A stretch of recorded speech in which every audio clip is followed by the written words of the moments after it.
지금 출애굽기 15장은 모세의 노래로 시작하고 미리암의 노래가 이어집니다. 애굽을 떠나고 홍해를 건넌 기적을 경험하면서 하나님의 능력이 어떠한가를 실증적으로 고백하는 거예요. 경험했기 때문에 그 노래가 얼마나 실감 날까요? 우리도 함께 노래해 볼까요? 출애굽기 15장 2절입니다. 함께 읽습니다. 여호와는 나의 힘이요 노래시며 나의 구원이시로다. 그는 나의 하나님이시니 내가 그를 찬송할 것이요 내 아비의 하나님이시니 내가 그를 높이리로다. 아멘. 이건 이스라엘 백성들이 절절하게 경험한 이야기예요. 그리고 이어지는 미리암의 노래입니다. 20절 21절 시작. 아론의 누이 선지자 미리암이 손에 소고를 잡으매 모든 여인도 그를 따라 나오며 소고를 잡고 춤추니 미리암이 그들에게 화답하여 가로되 너희는 여호와를 찬송하라. 그는 높고 영화로우시며 말과 그 탄자를 바다에 던지셨음이더라 하시다 했더라. 아멘. 그리고 이 이스라엘 백성들이 본격적으로 광야 생활이 시작돼요. 출애굽기 13장 18절에 보면 그러므로 하나님이 홍해의 광야길로 돌려 백성을 인도하셨다. 지금 우리가 두 가지 분명한 사실을 알아야 돼요. 첫째, 이스라엘 백성들이 광야길에 들어선 거예요. 그리고 두 번째, 광야길에 들어선 이스라엘 백성을 하나님께서 인도하신다는 겁니다. 이게 분명한 거예요. 영적인 의미가 있죠. 저와 여러분의 인생길이 바로 광야예요. 광야.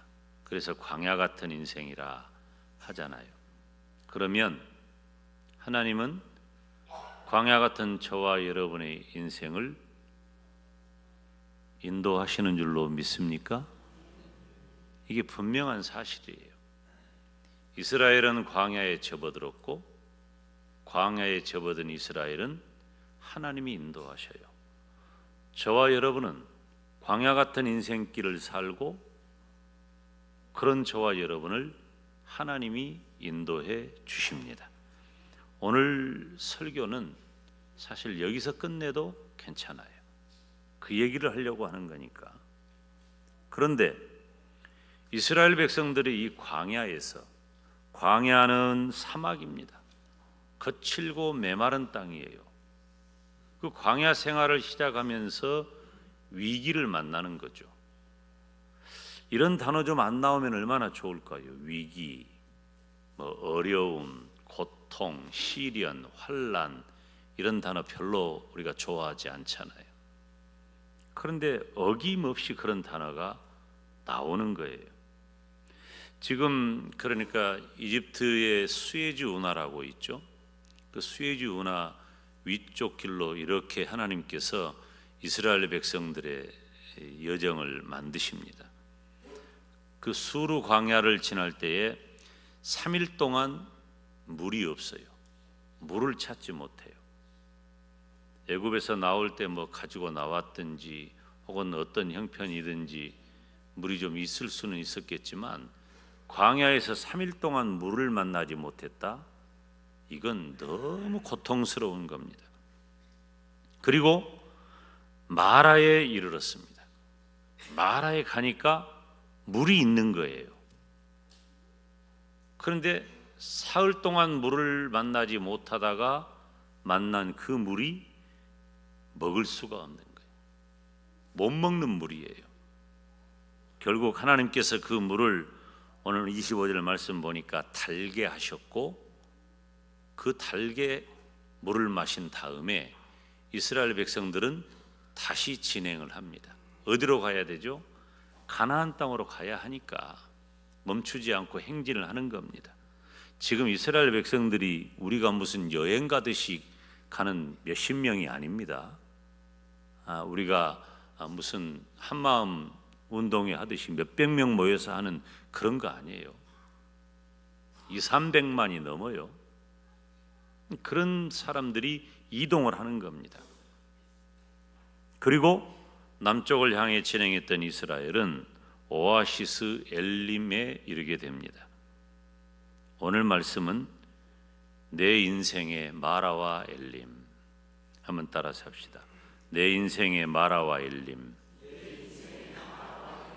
은혜 받으시기를 축원합니다. 먼저 마라와 이스라엘이에요. 마라. 오늘 본문 22절 23절 한번 볼까요? 시작.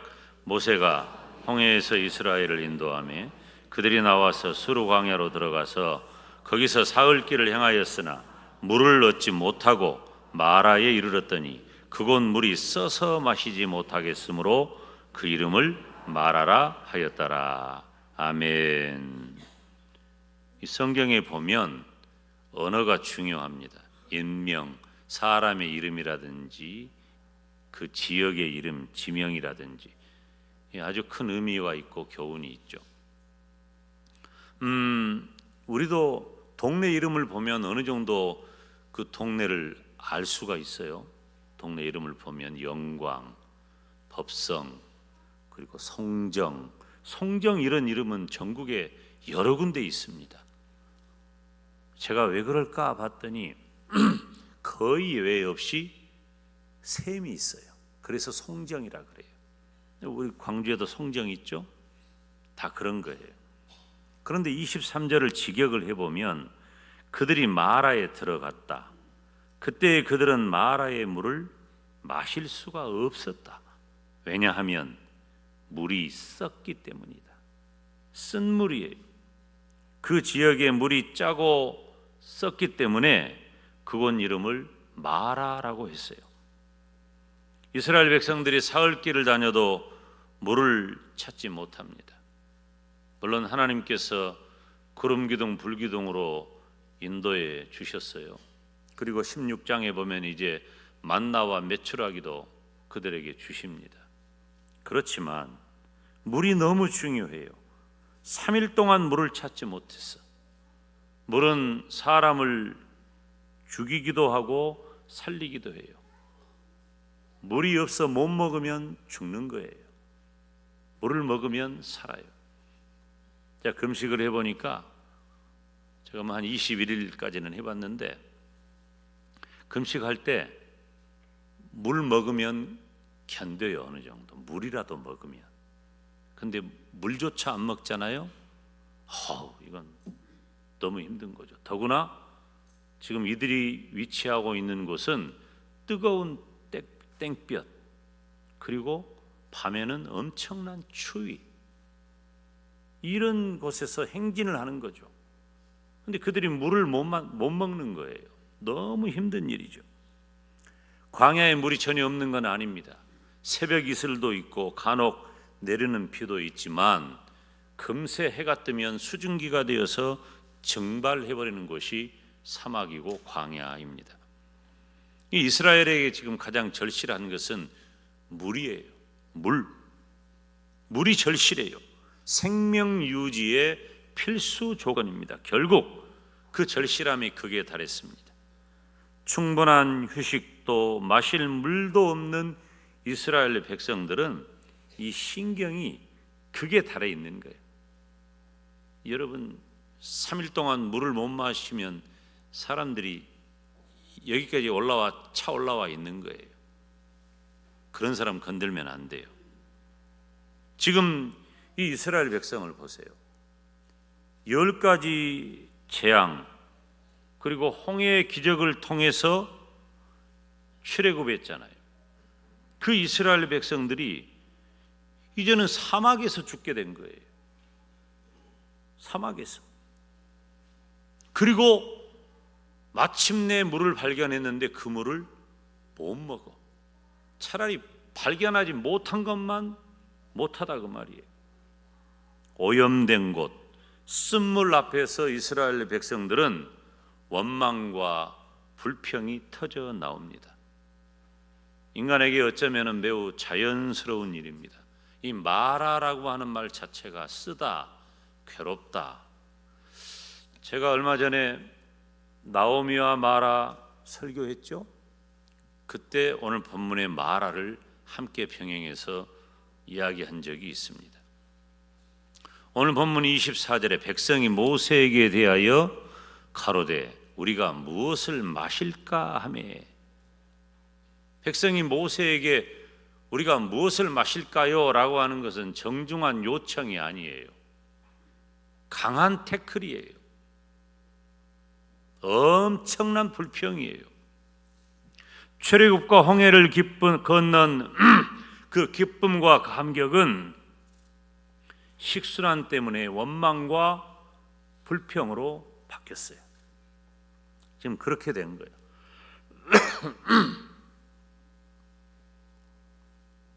자, 오늘 이 말씀이 애굽을 떠난 다음에 그 이스라엘의 그 뒤를 쫓아오는 애굽의 군대가 있었잖아요. 그리고 홍해가 앞을 가로막고 있으니까 이 이스라엘이 방법이 없는 거예요. 너무 힘든 상황이 된 거예요. 그때 구름 기둥과 불 기둥도 잊어버리고 하나님을 원망한 장면하고 오늘 본문의 내용이 유사합니다. 오늘 본문의 원망의 내용이 구체적으로 많이 기록되어 있지 않았어요. 아마도 그 원망은 출애굽기 14장 10절 12절에 기록된 그런 종류일 거예요. 한번 읽어보겠어요. 시작. 바로가 가까워올 때에 이스라엘 자손이 눈을 들어본즉 애굽 사람이 자기 뒤에 미친지라. 이스라엘 자손이 심히 두려워하여 여호와께 부르짖고 그들이 또 모세에게 이르되 애굽에 매장지가 없으므로 당신이 우리를 이끌어내어 이 광야에서 죽게 하느뇨? 어찌하여 당신이 우리를 애굽에서 이끌어내어 이같이 우리에게 하느뇨? 우리가 애굽에서 당신에게 고한 말이 이것이 아니뇨? 이르기를 우리를 버려두라. 우리가 애굽 사람을 섬길 것이라 하지 아니하더뇨? 애굽 사람을 섬기는 것이 광야에서 죽는 것보다 낫겠다. 이제 그들의 마음은 어디에 있습니까? 이제 우리는 다 죽었다에 있는 거예요. 다 죽었다. 마라는 어찌 보면 이스라엘 백성들의 불만과 불평, 원망을 유발할 만한 조건이 됩니다. 직역을 하면 그리하여 그 백성이 모세를 대항하여 불평하였다. 그리하여라고 하는 것은 불평할 만한 요건이 갖춰져 있다는 것이에요. 인간은 항상 하나님께 감사할 수만은 없는, 항상 충성스럽지 않은 변하기 쉬운 인간의 모습이에요. 환경의 영향을 받아요. 그때 형편이 어떠한가 그 영향을 받는 거죠. 홍해의 기적으로 인한 감격의 찬양이 채 가시기도 전에 변한 환경 때문에 불평, 불만이 터져 나오는 거예요. 쫓아오는 애굽 군대와 홍해를 앞둔 불평은 공포와 두려움이었다면 마라의 불평은 3일간의 식수가 없는 절박한 불편 때문이었습니다. 마라의 장면은 그렇고 이제 엘림과 이스라엘을 살펴볼까요? 엘림이 다가옵니다. 27절에 시작. 그들이 엘림에 이르니 거기 물샘 12과 종려 70주가 있는지라. 거기서 그들이 그 물 곁에 장막을 치니라. 아멘. 마실 물 때문에 이스라엘 백성들이 고통을 당할 때 하나님께서 모세를 통해 던진 한 나무로 물이 달게 했어요. 그 물을 달게 하셔서 그 물을 마시게 했죠. 그리고 그 후에 하나님께서 이스라엘 백성을 엘림으로 인도하십니다. 마라는 물이 써서 마시지 못했어. 그렇지만 이 엘림은 물과 종려나무의 풍요로움이 잘 갖춰진 사막의 오아시스였습니다. 엘림은 비가 자주 내리고 개울과 샘이 많은 곳이에요. 성경에 보니까 물샘 12개와 종려나무 70주가 있다. 완전한 휴식처입니다. 아마도 요즘 여행하는 여행사가 있다면 지금 이 상품을 틀림없이 팔 거예요. 이 기가 막힌 안식처, 휴식처예요. 그 사막을 다니다가 엘림이라고 하는 곳에서 휴양을 즐길 수 있도록 얼마든지 만들어낼 오아시스라는 거예요. 거기서 그들이 그 물 곁에 장막을 치니라. 비로소 그들의 몸과 마음이 편해졌습니다. 그러니까 어떻게 해요? 28절이 없잖아. 28절이 23절 이후에 24절이 있는데 27절 이후에 28절이 없어요. 만약에 27절도 23절 같은 상황이었으면 틀림없이 24절 같은 28절이 있었을 거예요. 원망하고 불평했다. 그런데 그런 내용이 없어요. 몸과 마음이 편해졌기 때문이에요. 출애굽하는 과정을 보면 원래 이스라엘 백성들은 애굽의 고센 땅에서 살았습니다. 나일강의 삼각주 지역이에요. 아주 땅이 좋은 곳이죠. 왜 그런 혜택을 가졌느냐? 바로 야곱의 가문이 애굽으로 들어갔을 때 요셉이 왕 같은 총리였어요. 그래서 매우 좋은 곳에 극진히 대접을 받고 정착을 하게 된 겁니다. 그런데 시간이 흘러서 요셉을 알지 못하는 바로가 등장하니 이제 이스라엘 백성들이 눈에 가시예요. 더구나 생육하여 번성하는 이스라엘 백성들이 위협적 존재가 되니 핍박을 한 겁니다. 그야말로 노예 생활이 계속된 겁니다. 견디지 못했어요. 그래서 하나님께서는 그 고센 땅을 출발시키셔서 12장 3절에 숫곳에, 12장 20절에 에담, 14장 2절에 바알스본을 지나서 14장 22절에 홍해에 이르게 됩니다. 그리고 홍해를 건넜죠. 이 엄청난 기적입니다. 그리고 오늘 본문에 등장하는 22절의 수르광야, 그리고 23절의 마라, 27절의 엘림에 이르게 된 거예요. 바로 이들은 이런 여정을 통해서 앞으로 계속 가나안 땅을 향해 가게 되어 있어요. 때로는 꼭 마라는 아니지만 마라 같은, 때로는 꼭 엘림은 아니지만 엘림 같은 곳을 얼마든지 그들은 경험하게 될 것입니다. 원망하고 불평하는 이스라엘이지만 하나님께서는 안식처도 주시고 의식주도 해결해 주십니다.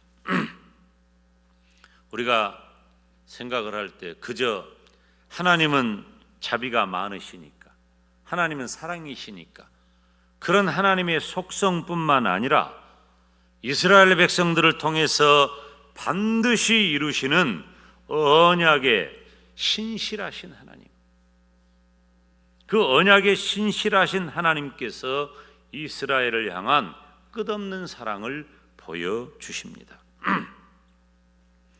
하나님께서는 장차 예수 그리스도를 나게 하시고 그 예수 그리스도를 통해 온 인류를 구원하시는 그 언약이 이스라엘 민족에게 심겨져 있어요. 그래서 언약에 신실하신 그 하나님께서 이스라엘 백성들을 때로는 마라, 때로는 엘림을 겪지만 결국 하나님이 인도하신다는 겁니다.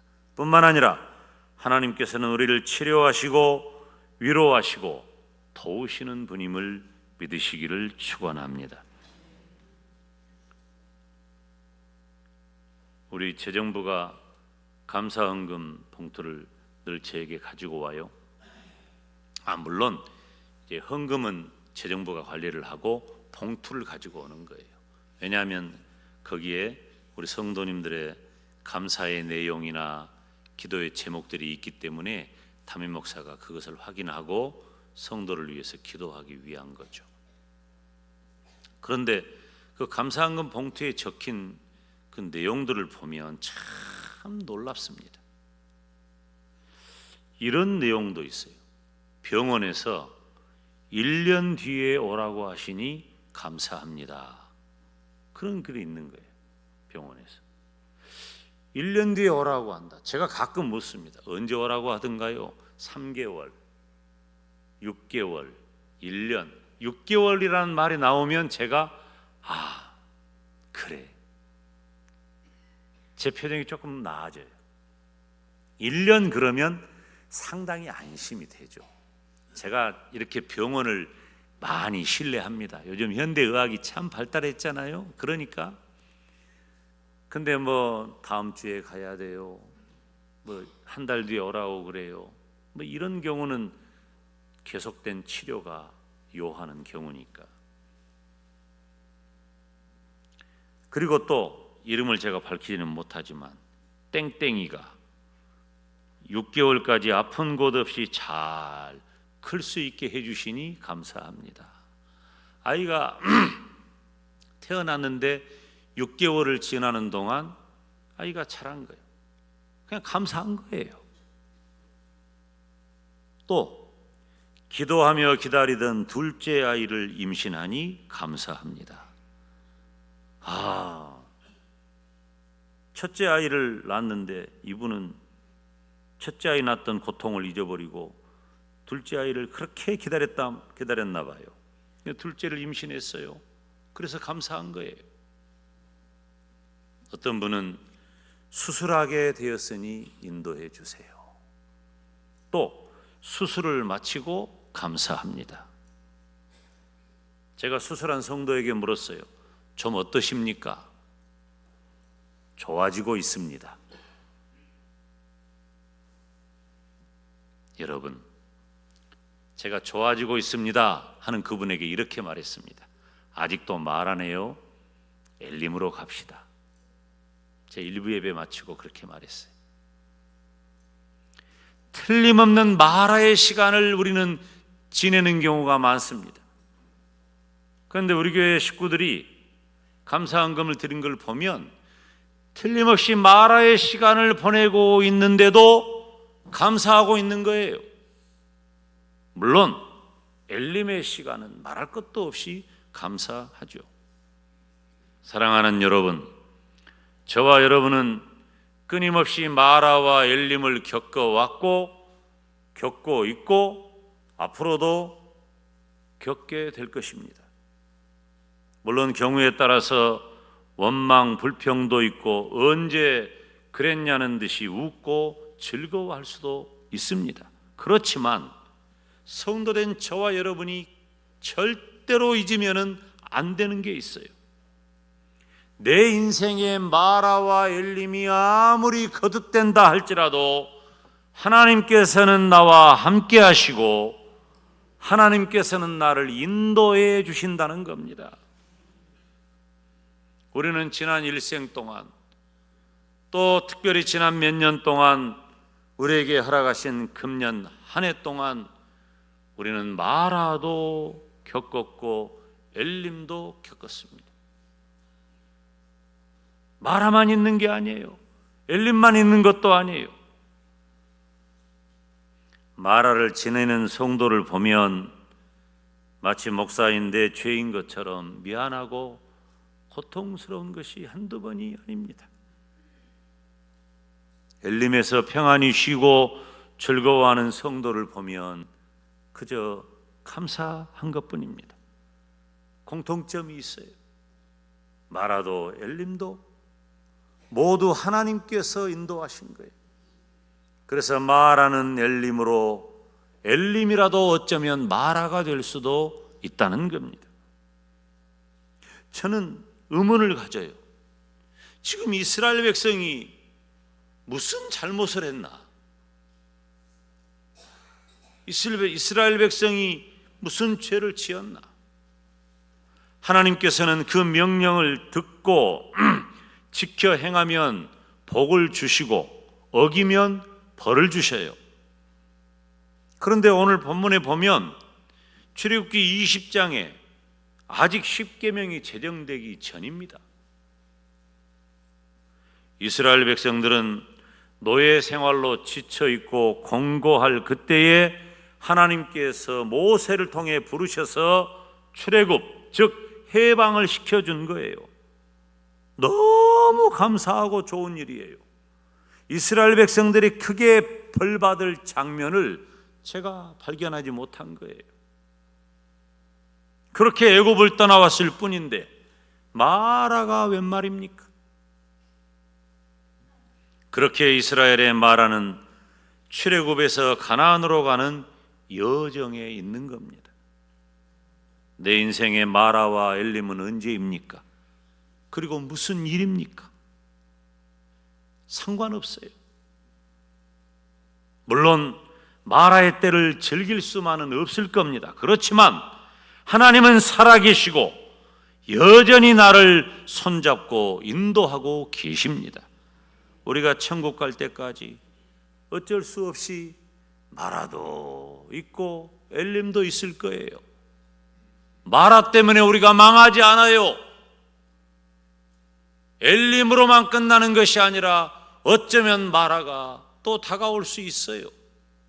우리 인생길에 어쩔 수 없이 그 같은 일은 계속될 거예요. 다음 주일은 우리가 어느새 한 해를 결산하는 추수의 계절, 추수감사주일을 맞이하게 되었습니다. 혹시 지금 마라의 시간을 지내고 계십니까? 지금 내가 마라의 시간이라 할지라도 하나님께서 나를 버리신 것은 아닙니다. 원망과 불평이 나온다 할지라도 마라의 시간은 지나가고 엘림의 때는 다가오게 될 것입니다. 왜냐하면 그 모든 내 인생의 길은 하나님께서 함께 하시고 하나님께서 인도하시기 때문입니다. 지금 우리 교회가 대신방하는 중이잖아요. 신방할 때 보면 연로한 성도들이 상당히 많죠.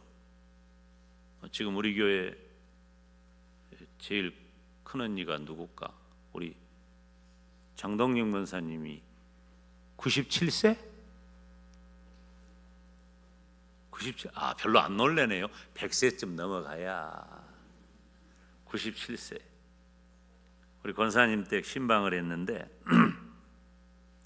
찬송가를 불렀는데 460장 하자고 하니까 권사님이 제일 좋아하는 찬송이라는 거예요.